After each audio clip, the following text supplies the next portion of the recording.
What if the only chance of her life came at the worst possible moment? Lena was just an invisible waitress among the elite. But one fateful night, the arrogant millionaire Dante decided to humiliate her by forcing her to play the violin in front of a crowd that was waiting for her to fail. What no one imagined was that the moment the bow touched the strings, silence would overtake the hall. What was supposed to be a humiliation became an unforgettable moment and a shocking revelation that would change everything. But was Lena ready for the truth? Or would that secret buried in the past destroy her future before it even began? The restaurant was packed. The sound of clinking glasses, hushed conversations, and the clatter of cutlery against plates filled the atmosphere. Lena glided between the tables with her tray balanced on her arms, dodging chairs and distracted customers. "Careful there, Lena. Don't knock anything over this time," joked Marco, one of the older waiters, as he passed her. "Thanks for the encouragement," Lena replied with a forced smile, focusing on not making any mistakes. She was used to this environment. She had been working there since she was 18, serving people who barely noticed her. Customers discussed exotic trips, dinners in starred restaurants, and the latest millionaire investments. It was another world, one that seemed unattainable for someone like her. Time dragged on until finally the end of working hours arrived. Lena took off her apron and slipped into the kitchen, where hidden behind some boxes was her violin case. Carefully, she opened it and slid her fingers across the aged instrument. She put the violin to her shoulder, closed her eyes, and pulled out the bow. The sound filled the room, a soft, melancholy melody that seemed to tell stories without needing words. "You play well." An unexpected voice startled her. She turned around quickly. One of the regulars, an older, well-dressed man, was leaning against the kitchen door watching her. "Sorry, Lena put down her violin, not knowing what to say. The man smiled slightly. "There's no need to apologize. I'm just telling you the truth. But tell me something." He tilted his head, analyzing her. "What's your plan?" "Plan? Yes, because talent without opportunity gets you nowhere." Lena swallowed. He was right. She knew that better than anyone. Ever since she was a child, she had dreamed of studying music. But the years passed, and reality weighed heavily on her shoulders. Her family needed her, and the bills wouldn't pay themselves. The man looked at his watch and sighed. "You have something special, young lady. But if you don't do something with it, one day you'll look back and realize that you let it slip away." He left, leaving Lena alone with her thoughts. She looked down at the violin in her hands. How many times had she asked herself if it was worth continuing? Could it be that, deep down, it was all just a childish dream? With a sigh, she put the instrument away and went out to face another day, just like the last. Lena looked at the brightly lit hall of the mansion and felt her stomach turn. Ever since she had arrived, everything had seemed unreal. The sparkling chandeliers, the impeccable tables covered with linen tablecloths and crystal goblets, the restrained laughter of the guests wearing expensive clothes. She took a deep breath and cradled the tray in her arms. This was no time to be distracted. "You there!" A woman in a gold dress snapped her fingers without even looking at her. "More champagne." Lena forced a smile and poured the glass, already used to the rudeness. But before she could move away, a male voice cut through the buzz of the party. "You!" She turned and faced Dante. He was holding a glass and watching her with a calculating gaze. "I hear you play the violin," he continued, tilting his head slightly. "I want you to play for us." A chill ran down Lena's spine. The room immediately fell silent, and she felt dozens of eyes fall on her. I don't know if it's appropriate."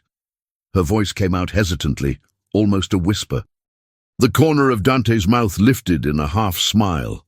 "And who says it has to be appropriate?" Some of the guests let out muffled laughs.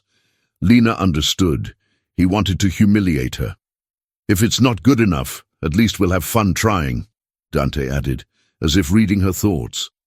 Lena clutched the tray tightly. She could refuse. She could leave with dignity. But something inside her refused to budge. She took a deep breath, trying to control her nerves. "All right," she said, her voice firm. Dante raised his eyebrows, surprised by her response. "Excellent." He gestured to one of the musicians in the orchestra. "Bring the violin." A violinist hesitated, but handed the instrument to Lena. She held it carefully, feeling the weight of the moment. The hall was absolutely silent, waiting for her mistake, her shame. Lena closed her eyes and slung the violin over her shoulder. The only way out now was to play. The bow slid over the strings, and the first note echoed through the hall. Lena kept her eyes closed, concentrating only on the sound. The silence of the guests was almost suffocating. At first, the tension in her fingers made her miss the pressure slightly, but as the melody progressed, something inside her broke free. The notes gained strength, filling every corner of the mansion. The melody she had learned from her grandfather, soft and melancholy, now flowed like a river, carrying memories and emotions. The conversations died down. The mocking looks gave way to attentive expressions. Lena dared to open her eyes and saw something unexpected. Dante, once relaxed, was now motionless, holding his cup in the air as if he had forgotten to finish it. His gaze no longer carried mockery, but something deeper. Confusion, surprise, perhaps a glimpse of the past. She continued. The notes vibrated with intensity, as if the violin itself were speaking. Each curve of the melody carried her fears, her struggle, her desire to be more than just an invisible waitress. When the last note dissolved into thin air, the silence persisted. Lena lowered her bow, feeling her heart hammering in her chest. For a second, she feared that they would laugh, that they would mock her. But no one laughed. A single clap broke the silence. Then another. Within moments, the hall erupted in applause. Dante blinked a few times, as if coming out of a trance. Lena didn't know what it meant, but there was something about him that hadn't been there before. It was then that an elegant man with grey hair and an imposing posture approached. "Young man," his voice was firm but gentle. "Where did you learn to play like that?" Lena took a deep breath. "My grandfather taught me," she replied, trying to keep her voice steady. The man exchanged a quick glance with Dante before turning to her. "I'm Victor, conductor of the New York Philharmonic. Have you ever considered playing professionally?" Lena's eyes widened. Her throat went dry. "That would be a dream," Victor smiled. "Then get ready. I want you to audition." The world around her seemed to spin. An audition? For the Philharmonic? She could hardly believe it. Dante paced back and forth in his office, his jaw clenched. The music still echoed in his head, bringing back memories he thought he had buried. He turned to the employee standing in the doorway. "Find out everything you can about Lena, now." The man nodded and left without question. Dante rubbed his face. That melody. He had heard it before. Hours later, an envelope landed on his desk. He opened it and leafed through the documents. Lena, a waitress with no formal musical background, raised by her grandfather after the death of her parents. But what really made his blood run cold was an old photo. Her mother, young, hugging a man. And next to them, a little girl. He gripped the paper tighter. On the other side of town, Lena was practicing in the small, cramped room, each note charged with emotion. Victor's invitation gave her hope, but also fear. The bedroom door opened, and her flatmate Anna looked in. "Don't you even stop to breathe," Lena laughed humorlessly. "If I stop, I'll remember that I could fail." Anna sat down next to her. "What if you're amazing?" Lena looked away. "What if I'm not enough?" Anna squeezed her hand. "You already are." Before Lena could answer, her phone vibrated, an unknown number. She answered hesitantly. "Lena," she frowned. "Yes, who is this?" "Dante, we need to talk." Lena held the phone tightly. "Dante, what do you want?" "Meet me tomorrow, at the cafe around the corner from your house. It's important. It's about your family, about who you really are." The silence lengthened. Lena felt a lump in her throat. "Tomorrow," he repeated before hanging up. She stared at her cell phone screen, confused and restless. Ever since the night of the ball, she had been trying to forget Dante, but now he was reappearing with an impossible mystery. Who was she really? What story did he think he had to tell? The next morning, Lena went into the cafe and found him sitting by the window, absent-mindedly fiddling with his coffee cup. He looked up when she approached, and for the first time since they had met, Dante seemed hesitant.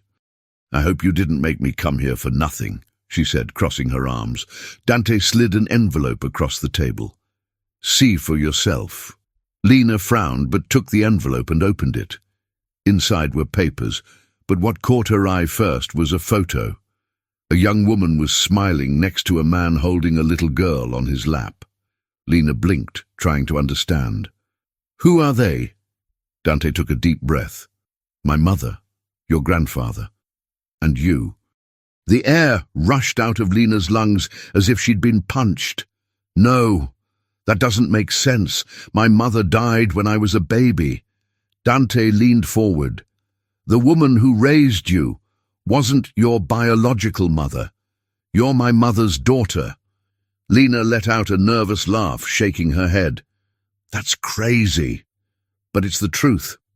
She looked through the documents in the envelope. Certificates, old newspaper clippings. There was even a weathered letter, signed by a woman called Eleanor. The name was not unfamiliar to her. Lena swallowed. "I don't understand," Dante sighed. "My father never accepted her relationship with a musician. When she got pregnant, he took her away from him. But before she got married, she managed to leave you with the man she loved. Your grandfather." Lena felt her breath catch. "That can't be true. My grandfather would have told me." "He was protecting you. If my father had known, he would have taken you away from him too." She remained silent. Her heart was pounding in her ears. "That changes everything," Dante whispered at last. Lena looked up, feeling her tears sting. "Yes, it changes everything." The theater was packed. Lena took a deep breath backstage, her hands gripping the violin tightly. The buzz of the audience echoed in the background, mingling with the orchestra's final adjustments. The stage lights shone brightly, creating an almost mystical barrier between her and the spectators. Her name had already been announced. It was time. Victor approached, his posture as imposing as ever, but with a softer, more encouraging look. "Are you ready?" She let out a slow breath, trying to calm her racing heart. "I hope so." "Don't wait. Know it. You belong on this stage." Lena nodded, trying to absorb those words. But what if he was wrong? What if, the moment she played, they found out she wasn't good enough? On the other side of the theater, Dante watched from afar, arms crossed. He didn't know how Lena felt at that moment, but he understood the weight of the evening. She was there on her own merits, but also because the truth had brought them together. Now, the two of them were connected by something that went beyond blood. The presenter took to the stage, gave a few words of introduction, and finally called her up. Lena held her breath. This was the moment. She crossed the backstage area and stepped onto the stage. The wooden floor creaked under her feet. The hall, which had seemed enormous from the outside, now seemed infinitely larger. Indistinct faces stared at her in the dimness of the audience. Among them, Dante. She placed the violin on her shoulder and raised the bow. The silence was deafening. Then she played. The first notes echoed through the theater, soft, melancholy.